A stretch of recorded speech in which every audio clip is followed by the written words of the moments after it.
जय श्री राम, जय माता दी। शिव ज्योतिष कार्यालय में आप सभी का बहुत बहुत स्वागत है। तो माँ भगवती के पावन नवरात्रे इस बार कौन से तारीख को हैं? कलश स्थापना, घट स्थापित करना और साथ में अखंड ज्योति अगर आप जलाते हैं तो किस समय कौन सा मुहूर्त सबसे श्रेष्ठ है, आज आपको विस्तार से इसके ऊपर बताएंगे। तो माता रानी के जो नवरात्रे हैं ये शक्ति संपन्न करने का समय होता है। माता रानी का आशीर्वाद पाने का विशेष अवसर होता है। तो ऐसा जब सुंदर अवसर हो तो फिर संसार के कामों को त्यागते हुए और माँ भगवती के शरण में लग जाना चाहिए कि माता रानी का आशीर्वाद। वैसे तो नवरात्रि आते हैं 4 वर्ष में, तो 2 नवरात्रि गुप्त होते हैं और 2 नवरात्रि होते हैं प्रसिद्ध है, जो एक बसंत चैत्र के महीने में और एक अस्सु के महीने में। तो चैत्र नवरात्रि, वसंत नवरात्रि इस बार 13 अप्रैल दिन मंगलवार को प्रारंभ होंगे।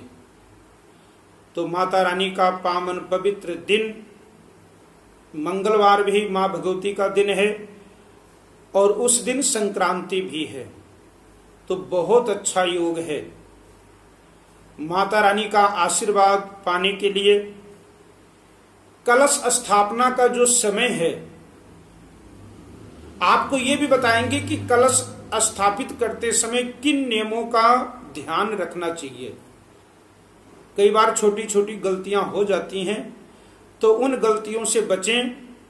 और साथ में आपको नवरात्रों में, पहले नवरात्रि में शैलपुत्री माता को किस चीज का भोग लगाने से मां प्रसन्न होती हैं, दूसरे नवरात्रि में, तीसरे नवरात्रि में, ऐसे 9 दिन के जो माता रानी के भोग हैं, किस चीज का भोग लगाना चाहिए। तो आप हमारे चैनल के साथ जुड़े रहना है, आपको ज्यादा से ज्यादा बढ़िया से बढ़िया जानकारी मिलती रहेगी। तो याद कर लीजिए, दिन मंगलवार 13 अप्रैल को पहला नवरात्र है और कलश स्थापना का जो समय है ये 5:28 से लेकर 10:17 तक एक ये समय है।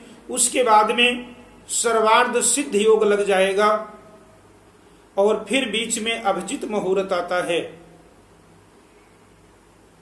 तो वैसे 12:55 तक है। अगर देखा जाए तो 5:28 से 12:55 तक।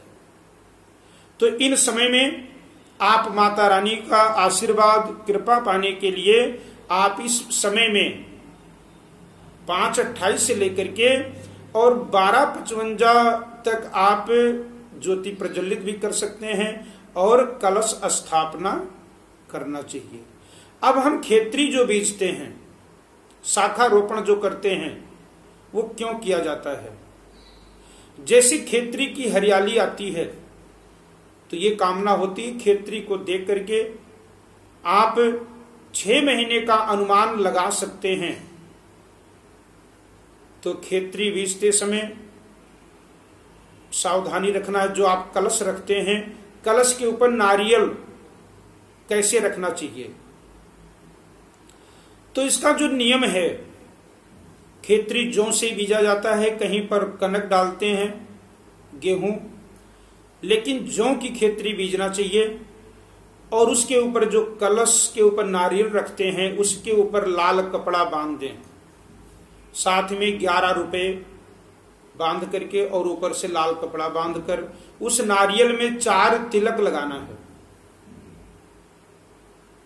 तिलक लगा करके और कलश के ऊपर वो नारियल रखना है। तो नारियल का जो मुख है, जब आप मंदिर में रखते हैं नारियल, तो नारियल एक खड़ा नहीं रखना है, सीधे खड़ा नहीं रखना है, नारियल को इस अवस्था में रखना है और नारियल का मुख आपके तरफ होना चाहिए। नारियल का पीठ आपके तरफ नहीं, ध्यान रखना। नारियल का जो आगे का हिस्सा है, मुख जिसे कहा जाता है, वो आपके तरफ होना चाहिए। जब आप मंदिर में बैठे पाठ करने के लिए तो नारियल का मुख आपके तरफ होना चाहिए। अब खेत्री बीज जब आप बीजे खेत्री तो उसमें गंगा जल का छींटा जरूर लगाएं, क्योंकि जो रेता है कहां से आया कैसे आया, तो इसलिए उसे शुद्ध करने के लिए आप गंगा जल का छींटा उसमें लगाएं।